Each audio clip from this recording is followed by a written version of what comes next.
Due to the graphic nature of this program, viewer discretion is advised.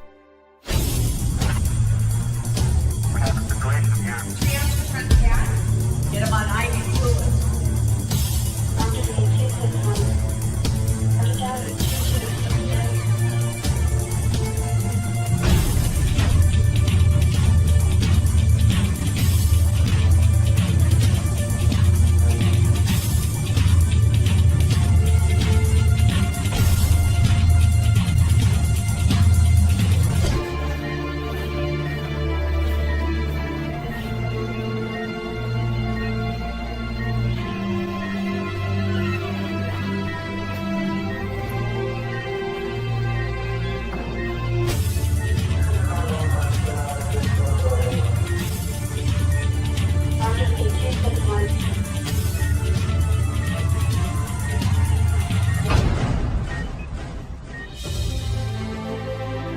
Milwaukee Emergency Center for Animals Television is brought to you by Animal Fairy Charities, a premier organization focusing on animal welfare while teaching compassion to young children through education, experience, and leadership. For Pet's Sake Dog Training, Bichon and Little Buddies Rescue, and Camp Bow Wow, premier doggy day and overnight camps.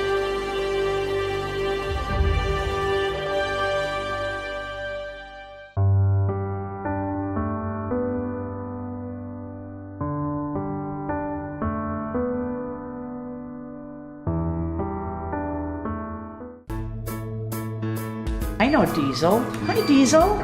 Welcome to the summer. This is the time of bee stings and wasp bites.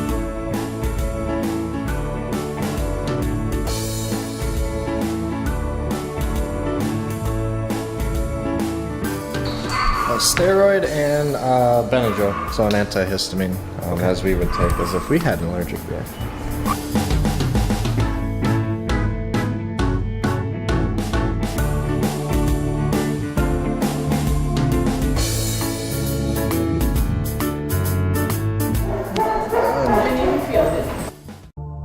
They just called from there. They gave the vaccine, the distemper and parvo vaccine, and then the dog 15 minutes later came back. He went home 15 minutes later. He came back and he was pale and salivating a lot and vomiting. So it's a severe vaccine reaction. So sometimes dogs will have allergic reactions to vaccines. It's pretty rare, but they do. And just like in children, same thing. They can have a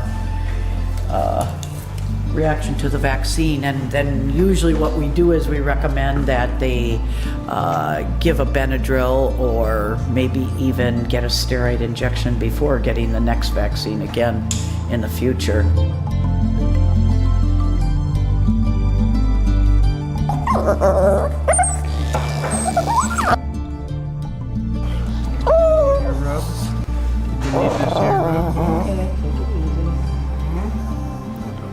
You're okay.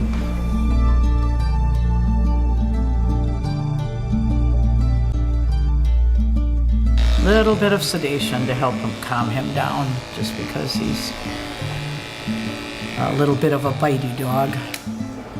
He doesn't know his manners, so. No fever. So he's a little bit pale.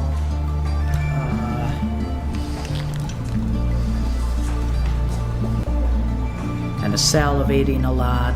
We'll keep them overnight on IV fluids and just watch them. And it's a similar allergic reaction as you would see in a bee sting or a spider bite or one of those types of reactions.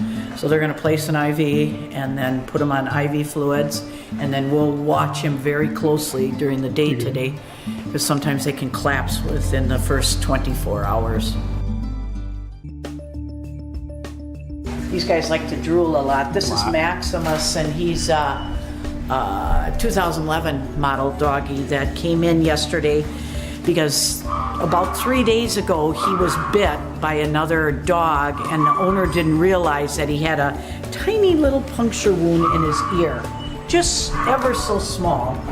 This little tiny puncture wound, and it was on the inside of the ear So the owner never realized that that puncture wound was there, and all of a sudden the ear swelled up, and he was getting necrotizing fasciitis, which is bacteria gets into the tissue, deep into the tissue, then gets into the bloodstream, and it starts going into all parts of the ear. This was huge, red and swollen.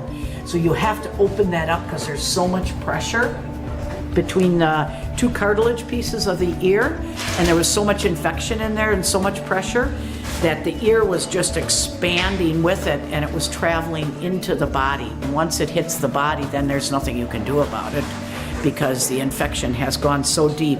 So yesterday, emergency, we took him in and got him on fluids. He presented with 106 temperature, and so he had a raging fever. He was really lethargic.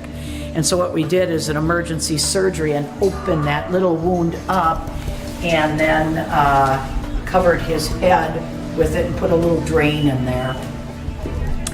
And his fever has come down. He's feeling a lot better. He just doesn't want to eat. So they're syringe feeding him. We'll take that drain out in 3 days, and then the swelling of the ear should go down. Of course, we're treating him with antibiotics too, and we have a culture and sensitivity pending.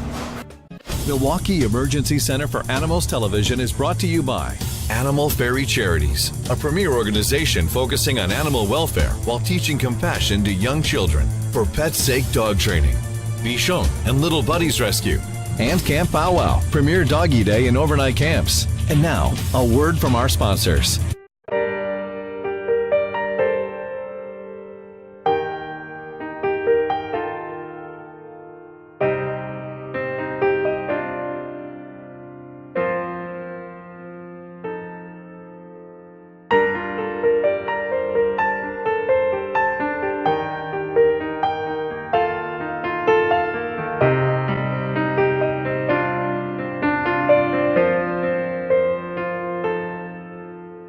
At Metropolitan Fence, we have been keeping your children and pets safe in southeastern Wisconsin for over 27 years. We offer a full line of residential and commercial fencing, from vinyl, wood, ornamental, and chain link.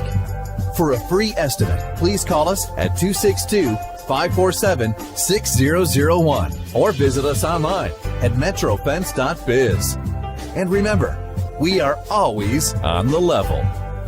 For over a decade, Fetch magazine has examined the unique bond humans have with their canine companions by publishing popular dog-related topics. With a strong commitment to dogs in need, Fetch also prints local adoptables in each issue, supplies affordable advertising to businesses, and gives rescues 30% off of ads. This year, Fetch is offering $15 subscriptions for your convenience. For more information, visit www.fetchmag.com or pick up your free copy at a local pet establishment near you. Go Fetch!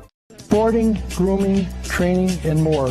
When it comes to your pet, Animal Motel is their home away from home. At Animal Motel, we offer a top-of-the-line facility with boarding suites for both dogs and cats, outdoor play yards, a training hall, and so much more. Whether they're here for obedience training, grooming, or an extended stay, we promise your dog and cat will be part of our family. Animal Motel. Personalized care for your precious pets. Looking to get some training for your dog? For Pet's Sake is your one-stop dog training center. We offer all-inclusive obedience training, canine sports training, specialty classes, and more. We provide training classes in 3 convenient locations with our main facility in Mugwanago, which boasts a fully matted 5,200 square foot training hall. While in Mugwanago, check out our Bichon Buddy Rescue and take home your new pet. Bichon and Little Buddies Rescue takes in Bichons, other small dog breeds, and cats that need to be rehomed for various reasons.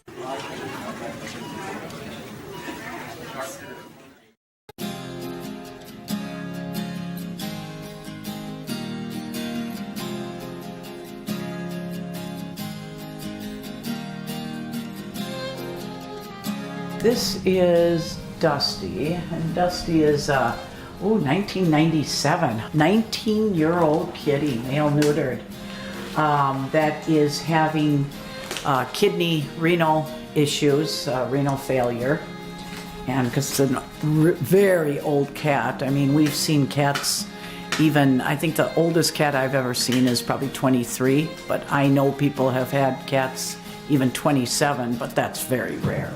19 is getting up there. That's like probably a 90-year-old person, 95-year-old person, and also having respiratory, a lot of discharge from the nose. And they get thick mucus, so what we're gonna do is do a nasal flush. So we're gonna try to flush that in to the back of the mouth and then collect it in a little gauze and make, I think the kitty will feel a lot better once we get that mucus out because he can't breathe. So we have our gauze squares here and our endotracheal tubes and our laryngoscope and then the culture tube. And then we're going to give him just a little bit of propofol, which is a anesthetic drug that will put them to sleep just for a very short period of time. Everybody knows this anesthesia because it was the same anesthesia that Michael Jackson had used. Oh, poor guy. So he's got mucus, just thick mucus. And then he's so dry because he's has kidney disease.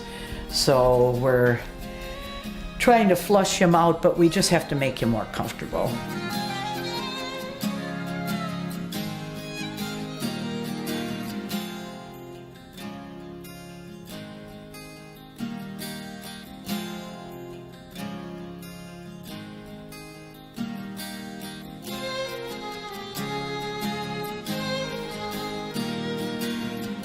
We're just going to give him a little bit of oxygen because he got a little deep.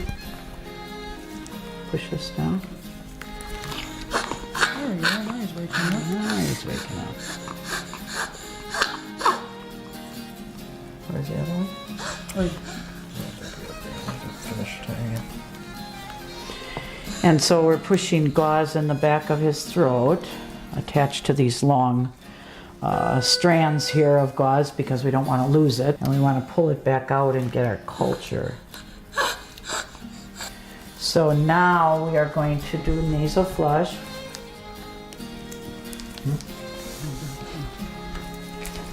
Okay, so we close off. Can you push in here? And we close off the nostrils. Okay, go ahead. And we push this in and try to flush out his nose. Okay, grab the other one. So we're flushing with a sterile saline into the back of the throat, basically. Now we'll pull that out. And got lots of gunk on there. And then we're gonna get a culture of this to see what bacteria is growing in his nose. So, and that'll make him feel better, and then we'll be able to get an antibiotic that will work on him. So this is a 4-year-old leopard gecko. They make very nice pets that are a little bit difficult to keep because of their requirements are so intense. They need the proper heat support, 90 degrees, 85 to 90 degrees on one side of the cage and about 75 to 80 on the other side of the cage during the daytime. Then they need a UV light to provide like sunlight actually for them, and otherwise they can't metabolize their the calcium in the crickets that they eat, and they'll get soft bones and like rickets. And then they also need a soft surface. They can't be on anything like bark because it harbors a lot of bacteria. And they need a bowl of water so that they can drink from it. They come from semi-humid conditions, so not real humid, but semi-humid. And then you need to gut load the crickets. So the crickets have to be kept in a small cage. You purchase them, and then you give them a little bit of cricket food and a small piece of apple that they can use to for their water source. And if they don't have every single one of these requirements exact, then they will start to have problems like metabolic bone disease. This little guy, he had worms, and he was straining so much that he had a prolapse of his cloaca. And now he's kind of wild today. Yesterday he was very lethargic. And they will bite too, so you can see his mouth open. He's going for me. And he's got a little suture, if you see, in his cloaca. It's like our rectum, but we gave him anesthesia yesterday. And then we put the prolapse back in, and then in 3 days we're gonna take this suture out. The problem these people were doing, he's been here before, and he had a lot of issues about 3 years ago. Then they corrected everything except for one thing they were missing, and that was a special infrared red light at nighttime. So in the daytime they had perfect conditions, and then at nighttime they'd have their air conditioning on and turn off the lights at night, and they didn't have that special red light on to keep him warm. So he was getting really cold at nighttime, and that's why they then will start to get a bacterial overgrowth, start to get worms and bacterial infection, and then end up prolapsing their tissue. Hi Moxie, how are ya? So Moxie is a 10-year-old female spayed Doberman Pinscher that presented to us on, I believe it was Friday. And she had come in because she had collapsed at home.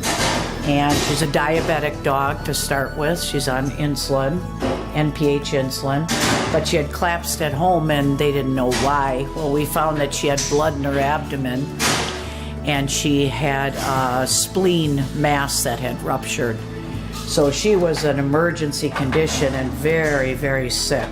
We took her immediately and cross-matched her to a blood transfusion and gave her blood right away because she had a lot of blood in her abdomen.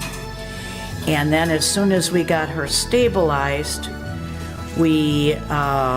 blood glucoses were so high that we were worried because we couldn't get her blood glucose down because her body was in such a poor condition from the blood in her abdomen. So we gave her just a small amount of insulin before surgery so we could get her blood sugars under control.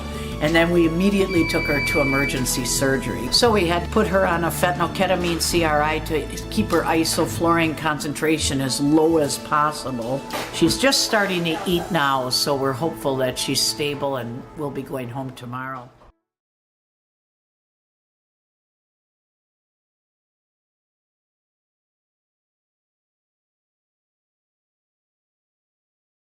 Because you love him completely, because he is part of your family. When your pet needs emergency care, you want the very best trauma and critical care specialist standing by. You know there's only one place you can trust and always count on. I test Mega and Dr. Dale Crescent for the medical care for Bailey. Dr. Crescent and I are very happy that we were able to provide medical care for Bailey and all the other Milwaukee Brewer player pets. PetSake is your one-stop dog training center. We offer all-inclusive obedience training, canine sports training, specialty classes, and more. We provide training classes in 3 convenient locations with our main facility in Maguanago, which boasts a fully matted 5,200 square foot training hall. Carpet City Flooring Center, our prices will floor you. Simply the best selection, the best service, and the best prices available anywhere. At Carpet City Flooring Center, our prices will floor you. Stop in by July 30th and get an additional 10% off.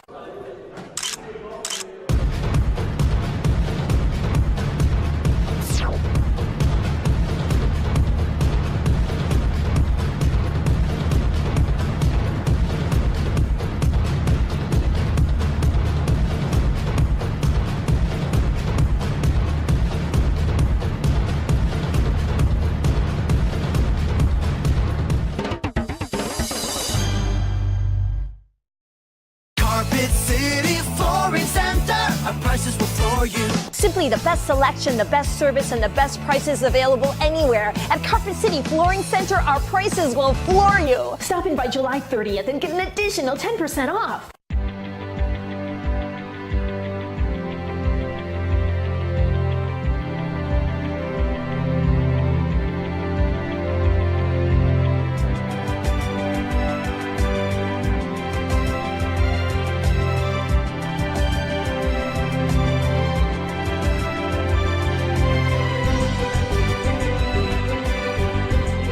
Hi, I'm Jonathan Lucroy, professional baseball player. I'd like to thank Mecca and Dr. Lichtenberger for taking care of my dog Dash and helping him out with some immunization stuff. I'm honored to get such good medical care, and I'm proud to be part of the Mecca TV show.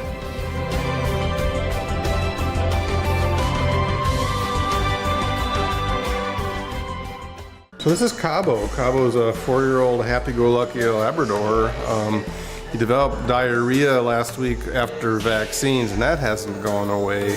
But today he comes up from the basin, which is where he spends his nights, and he was limping. Owners noticed he had a swollen toe. So he came in, he turns out to have a pretty high fever, 104 degrees, and a swollen toe that doesn't seem too terribly painful. So we're trying to figure out if he's injured that toe, maybe he has a fracture or a little abscess or some sort of other infection there, and whether or not it relates to the diarrhea. So we're going to treat him with some fluids and medication to help bring down his fever and control the diarrhea. We're going to get some x-rays to see what's going on in the toe and some basic blood work to try to understand him better.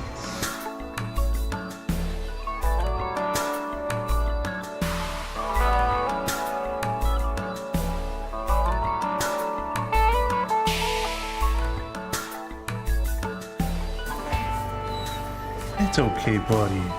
Okay, buddy. It's okay. Hi.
So this x-ray on Cabo does not show any kind of broken toes. We just see a tremendous amount of soft tissue swelling there. So we're going to need to rely on the blood work to give us an idea whether he's got an infection in there, and then a little bit on how he responds to therapy will help us understand what's going on. So Cabo's blood work showed us a couple of things. The white blood cell count was pretty elevated, which means inflammation or possibly infection. And we looked at some organ chemistries which show us that his organs are all healthy. So we're going to start him on an anti-inflammatory in addition to the antibiotic, hopefully bring that swelling and the pain down. Chi-Chi is a 2008 model Chinchilla. It's a female intact, so that would put the Chinchilla at like 8 years old, which is pretty old for a Chinchilla. I mean, I've seen them up to 10, but it's more rare. Their age, if you read in books or on the internet, they usually say between 7 and 10 years is their age span. A lot of people don't take care of them as well as they should, so they usually don't live quite as long as this. So this is an older age Chinchilla. Normally their diet consists of hay, maybe a very small amount of pellets, and they are to get dark green leafy vegetables at night, about a 1/4 cup per Chinchilla per day. They are usually found around mountainous places in South America, and their fur is so thick and beautiful and soft that they're used, unfortunately, for their fur. Up in the United States, they're no longer used for fur. They're actually just used as pets. A lot of people love them. They're very lovable pets. This chinchilla, because it's a little bit of an older chinchilla, had some bad teeth, and they went into their regular veterinarian and had a dental performed on Thursday. Everything went perfectly well, but because of the stress of the anesthesia, this chinchilla had problems with not wanting to eat after the procedure, probably a little bit of pain where they removed a tooth, and then that turned into not wanting to eat. The people were trying to syringe feed at home, but weren't very successful, and then it turned into gastric stasis, which means the stomach wasn't moving and they were unable to get any food in. So the chinchilla presented here actually this morning because the chinchilla wasn't eating, wasn't producing any stools, and was very weak and lethargic. And on physical exam, the chinchilla had actually a subnormal temperature, which to me alarms me right away into that the chinchilla is going into shock, because the next step is the temperature drops so low that nothing moves in the stomach or the intestines, and then they start getting a secondary Clostridium infection, and then they're very, very serious. So these people caught it in time, and we were able to get the chinchilla warmed up in the incubator here, and then we just placed an IV catheter. IV catheters in these herbivores like chinchillas, guinea pigs, and rabbits, we do all the time here. There's a lot of vets that do not place catheters, but we've perfected it to the point that we have special tiny little catheters that are actually used for little preemie babies in the hospital. We use those same catheters because the veins in the arms are so small.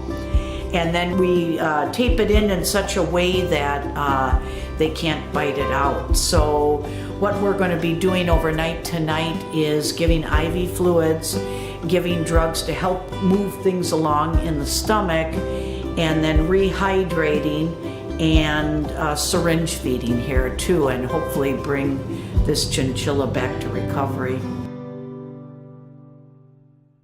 Today's show was brought to you by Animal Fairy Charities, a premier organization focusing on animal welfare while teaching compassion to young children. For Pet's Sake Dog Training, Bichon and Little Buddies Rescue, and Camp Bow Wow, premier doggy day and overnight camps.